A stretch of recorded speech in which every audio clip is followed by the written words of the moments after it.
Chapter 28. Only Charlie Left. "Which room shall it be next?" said Mr. Wonka, as he turned away and darted into the lift. "Come on, hurry up, we must get going. And, how many children are there left now?" Little Charlie looked at Grandpa Joe, and Grandpa Joe looked back at Little Charlie. "But Mr. Wonka," Grandpa Joe called after him, there's only Charlie left now." Mr. Wonka swung round and stared at Charlie. There was a silence. Charlie stood there holding tightly onto Grandpa Joe's hand. "You mean you're the only one left?" Mr. Wonka said, pretending to be surprised. "Why, yes," whispered Charlie. "Yes." Mr. Wonka suddenly exploded with excitement. "But my dear boy," he cried out, "that means you've won!" He rushed out of the lift and started shaking Charlie's hand so furiously it nearly came off. "Oh, I do congratulate you," he cried. "I really do. I'm absolutely delighted. It couldn't be better. How wonderful this is. Oh, I had a hunch, right from the beginning that it was going to be you.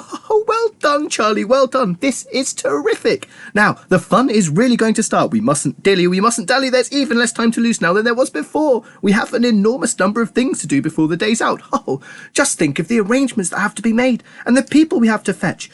But luckily for us, we have a great glass lift to speed things up. Jump in, my dear Charlie, jump in. You too, Grandpa Joe, sir. No, after you, that's the way. Now then, this time, I shall choose the button we're going to press."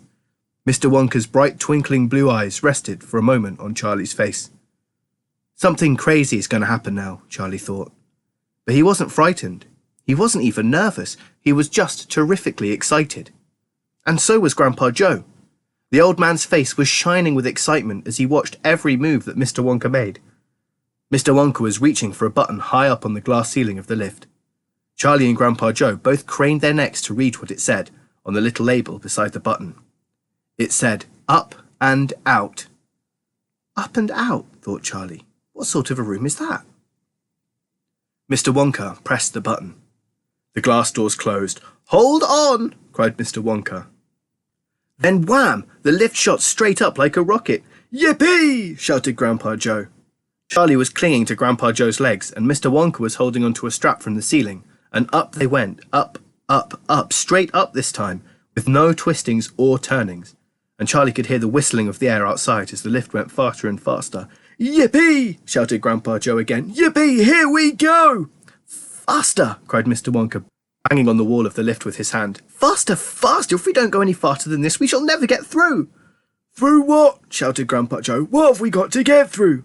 "Aha!" cried Mr. Wonka. "You wait and see. Oh, I've been longing to press this button for years, but I've never done it until now.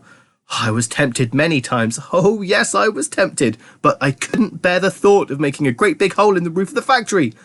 Here we go, boys, up and out." "But you don't mean," shouted Grandpa Joe, "you don't really mean that this lift—" "Oh, yes, I do," answered Mr. Wonka. "You wait and see. Up and out." But it's made of glass," shouted Grandpa Joe. "It'll break into a million pieces." "Oh, I suppose it might," said Mr. Wonka, cheerful as ever, "but it's pretty thick glass all the same." The lift rushed on, going up and up, faster and faster and faster. Then, suddenly, crash!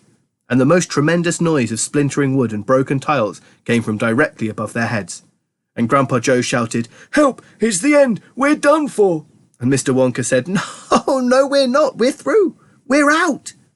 Sure enough, the lift had shot right up through the roof of the factory and was now rising into the sky like a rocket, and the sunshine was pouring in through the glass roof.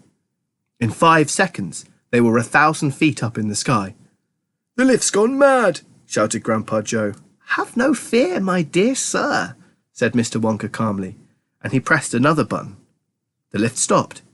It stopped and hung in mid-air, hovering like a helicopter, hovering over the factory and over the very town itself, which lay spread out below them like a picture postcard.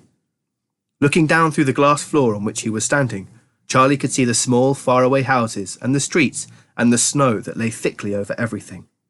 It was an eerie and frightening feeling to be standing on clear glass high up in the sky.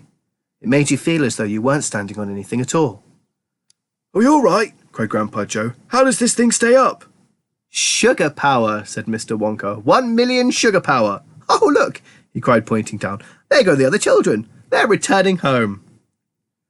Chapter 29. The Other Children Go Home. We must go down and take a look at our little friends before we do anything else, said Mr. Wonka. He pressed a different button, and the lift dropped lower, and soon it was hovering just above the entrance gates to the factory.